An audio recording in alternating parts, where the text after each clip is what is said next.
Hey there everyone, welcome back to another Game Vault video. As always, I'm Captain Beefy with the Game Vault, and we're going to talk about Activision. It's been a moment since we've talked anything Activision for a while. So let's cue up the music and we'll get right into it.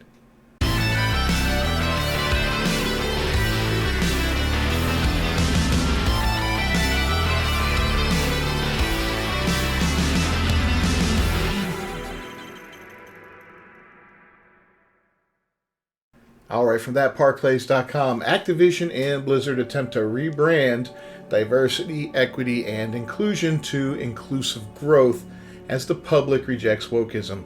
So we've been seeing a lot of this lately. Wokeism is dying very quickly in the public eye. Corporations are turning their back on it. Jack Daniels is doing it. Harley Davidson. These are a couple companies, of course, outside of gaming. Looks like games that are releasing like Dustborn or whatever, Dustbin, whatever it was, just absolutely tanking. Concord, which looked like a woke piece of garbage game, tanking right on release. A game like Black Myth Wukong, which rejected SBI, Sweet Baby Inc., told them to go pound sand when they came at them with their $7 million request for money just to ruin their game. They told them to piss off, and they did piss off. 10 million copies in 3 days sold. Wokeism is dying. Anyone out there who continues to support this garbage is gonna be disappointed in the upcoming months. But here we go. Activision, one of the top 2 garbage big name gaming companies out there. I put them right up there with Ubisoft as far as garbage companies go. Wants to rebrand diversity, equity, and inclusion to call it inclusive growth. So I don't even need to read this article yet. I'll tell you exactly what they're doing. They're calling the same thing something else because they realize the public's rejecting it, and they're too invested in it over the next few years with a bunch of projects that are full of all this woke garbage to go and change it all out and all that. It'll probably be expensive.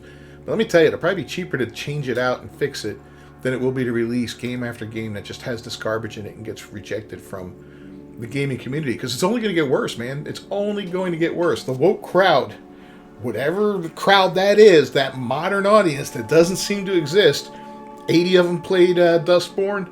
700 of them played Concord. I mean, come on, guys. Those are brand new games. Now, I get Dustborn because it was a small studio, and quite frankly, it looks like a niche game that really looks... I don't know what kind of person you have to be to play that game. I actually want to go there and read the reviews on it. It's got to be quite comical to read what some of these people are writing about it, but my God, absolute garbage. So anyway, let's read this article here and discuss it a little bit.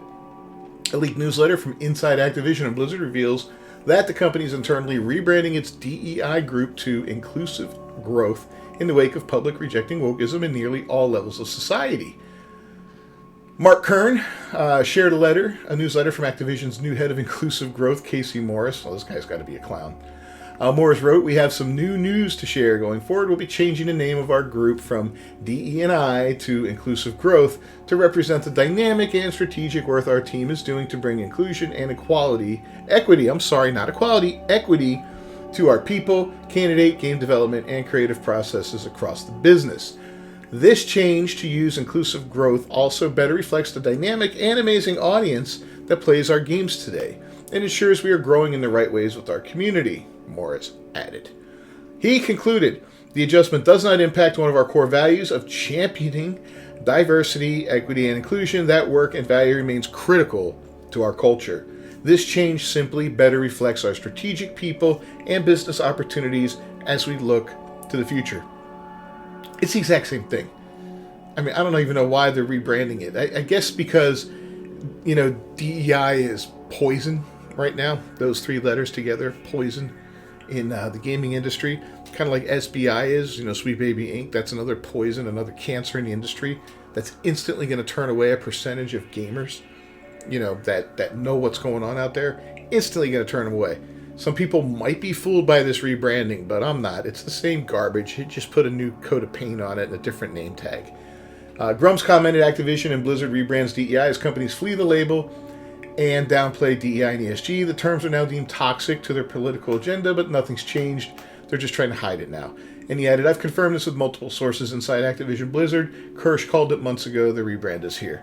Yeah, it's quite obvious. It's kind of like what Microsoft did a month ago, roughly maybe, where they closed down one of their DEI teams. One of them. I don't know how many they have. They might have 2, they might have 5, they might have 20, I don't know. But they closed down one and made a little thing about it just so people would hear it. Hopefully, probably to save face with the gaming community that rejects that kind of stuff and won't look any deeper into it to say, well, did they close down all of it? No, they admitted that they're going to move ahead just the way they've been moving ahead. They just closed down that one team.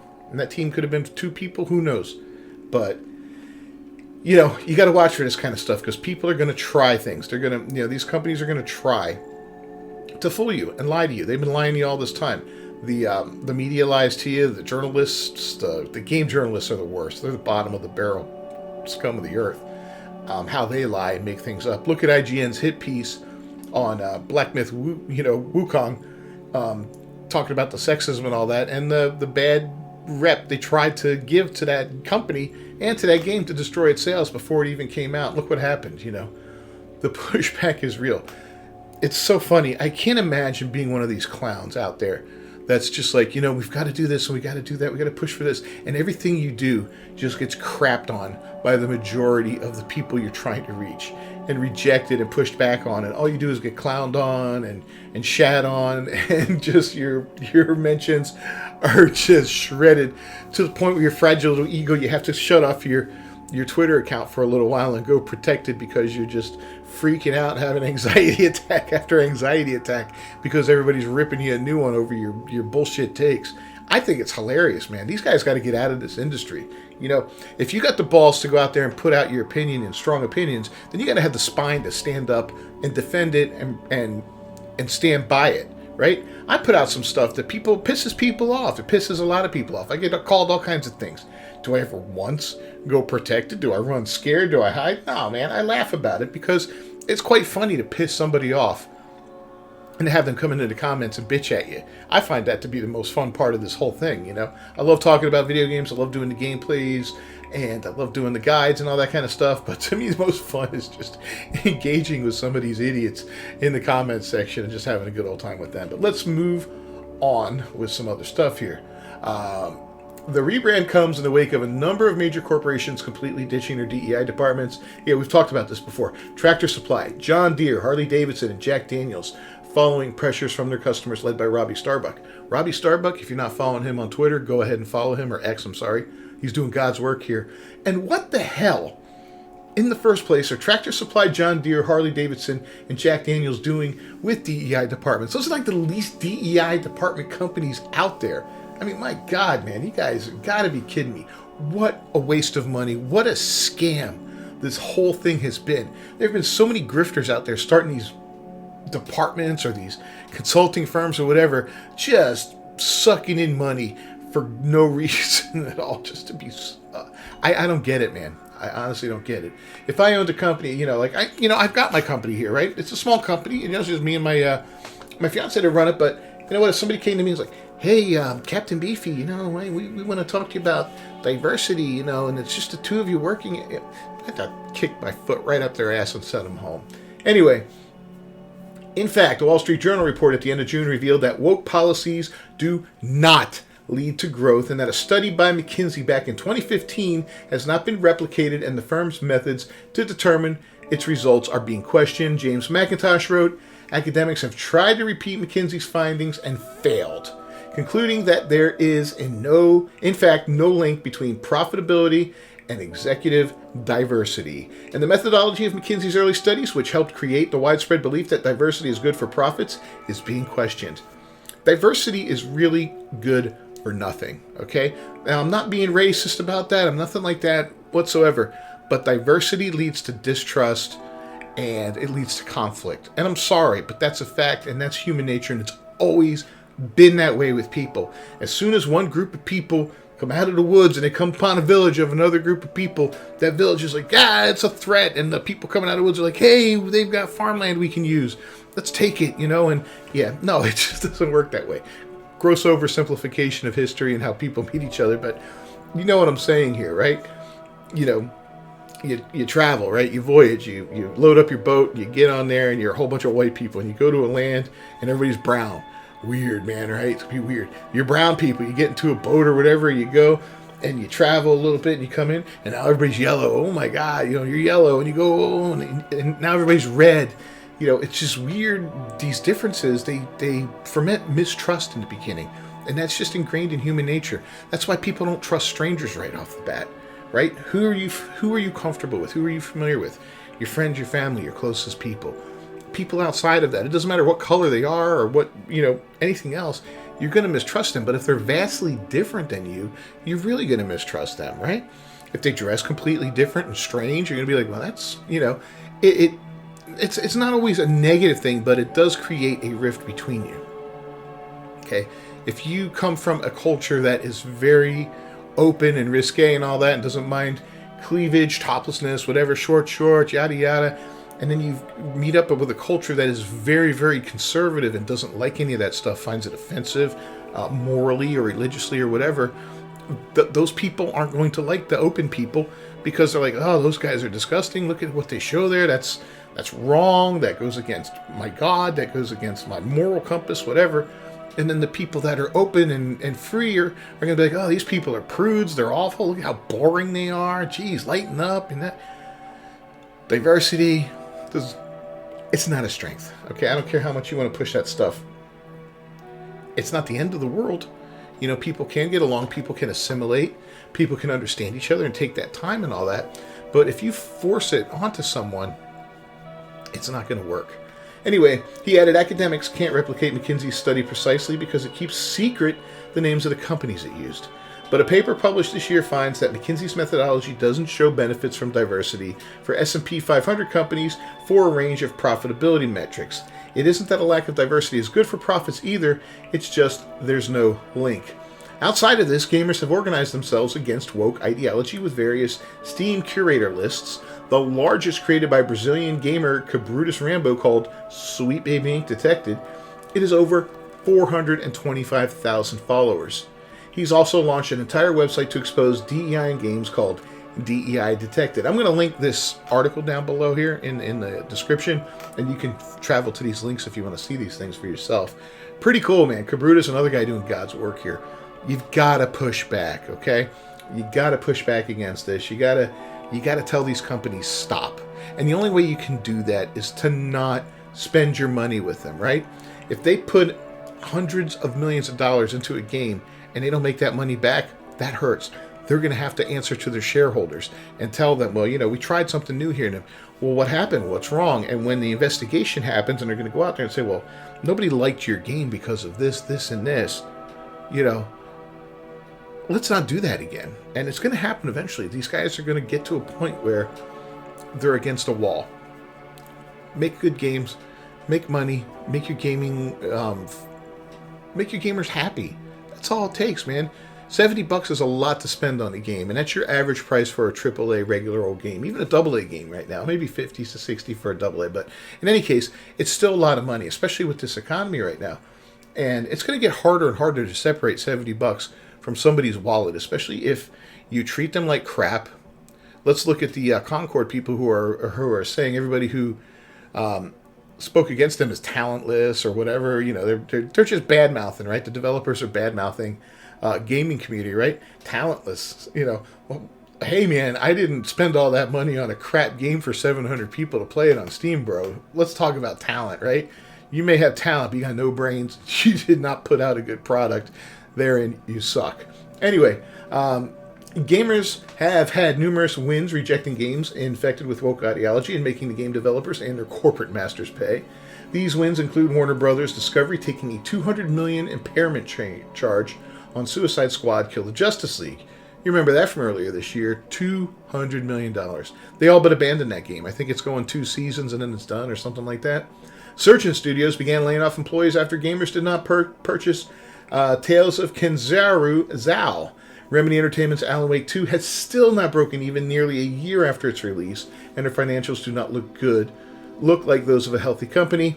Sales for Flintlock, The Siege of Dawn are terrible, and the developer A44 Games began laying people off months before the game even released, realizing the game was already dead. And we're looking now, Ubisoft is laying off people prior to 2 huge games coming out this year. We've got Star Wars Outlaws coming out in a few days, and then a couple months down the road, we've got Assassin's Creed Shadows. Both of those games are going to, they're highly divisive. There's a lot of discourse around them, and it's not good. Ubisoft keeps stating that pre-orders are up there and yada, yada, yada. I think they're blowing smoke up our ass, to be honest with you. Neither of those games is going to flop. I'll tell you that straight off the bat. I'm honest with stuff. I'm intellectually honest about these things. Neither game's going to, totally fail. But they're not going to do as good as they should have done, right? Outlaws, you've got the Star Wars brand, which is huge. Huge. Now, recently, it's taken a beating, especially with that crap Acolyte show that looks like they might even erase that from history down the road, which is kind of funny. But ever since Disney's taken over Disney's taken over Star Wars from Lucasfilm, they've kind of run it into the ground. Too much in too short of a time. Too much politics injected into it. Just the deconstruction of old characters and the Jedi and stuff like that, and it's turned into woke garbage in a lot of ways, and in other ways it's just plain old garbage. So that's why I think that's going to hurt the Star Wars Outlaws things, where it should be up there, but also just the way Ubisoft's going about this release. The mission that's locked behind a money wall, the terrible character design for the character, the uninspired looking gameplay and all that. I mean, the Mary Sue of a character, I saw her slap the back of the head of a stormtrooper and knocked him down or something like that. The guy's got a helmet on. Absolutely stupid looking.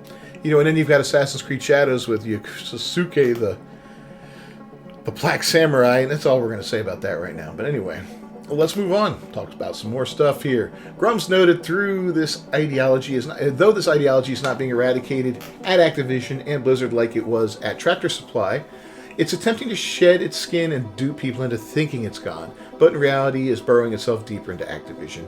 This is most definitely the case with Activision, given this rebrand comes in the wake of a report in May from Grums that Activision was placing DEI officers on all its projects. He shared that bonuses and reviews for Activision employees depend on how hard you DEI. And I remember when that story broke. That's crazy. He also detailed that DEI officers are installed on every dev team to ensure the message. Furthermore, Kern relayed, of all the AAA studios out there, my dev friends and contacts who have come forth to tell me that Ubisoft and Activision are the very worst. We can see that, And both of these companies have a lot of they've got money behind them, right?